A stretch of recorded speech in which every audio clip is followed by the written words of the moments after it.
Chers amis, si 2020 a été une année bien triste, elle nous a au moins révélé que nous étions sous influence.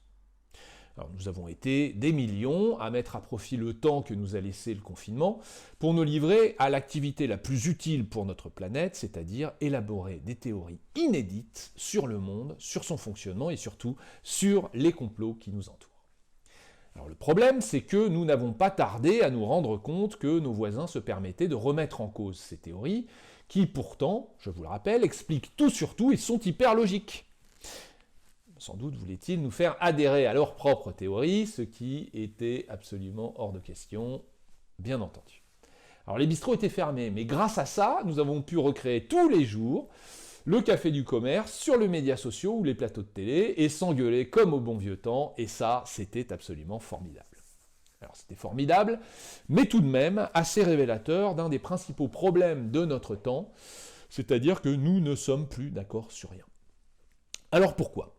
Eh bien parce que, à peine nous sommes-nous libérés des grandes idéologies et religions du siècle dernier, qu'une multitude de nouvelles chapelles sont apparues sous nos yeux émerveillés, que chacune nous propose finalement d'adhérer à ses valeurs, à sa logique, à sa propre définition du bien et du mal.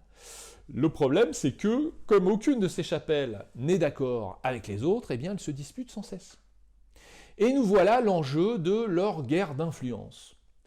Nous sommes donc harcelés par les unes, séduits par les autres, et absolument toutes exigent que nous prenions parti sur les problèmes majeurs de notre société, c'est-à-dire comment manger, comment nous déplacer, comment se vêtir, et surtout, qui insulter parce qu'il est méchant, et qui vénérer parce qu'il est gentil. Et dans cette gigantesque cacophonie éthique, au bout du compte, plus personne ne comprend rien à rien, ni au monde, ni au sens de la vie. Du coup, nous sommes très nombreux à ne plus être capables de prendre sereinement la moindre décision, qu'elle soit d'ordre privé ou professionnel d'ailleurs, tant nous sommes perdus. Alors, mesdames et messieurs, si vous vous sentez concernés par ce que je viens de dire, si vous voulez savoir comment gouverner à l'heure du complotisme ou comment manager à l'heure des fake news, eh bien, mon nouveau livre est fait pour vous.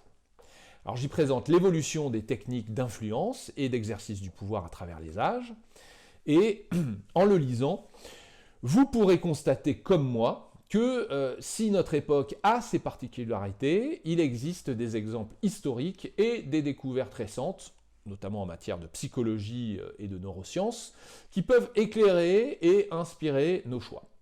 Car non, mesdames, messieurs, les techniques d'influence ne sont pas nées avec les médias sociaux, et si l'humanité a beaucoup changé depuis sa création, l'humain, lui, a peu évolué. À bientôt pour de nouveaux contenus sur ce thème.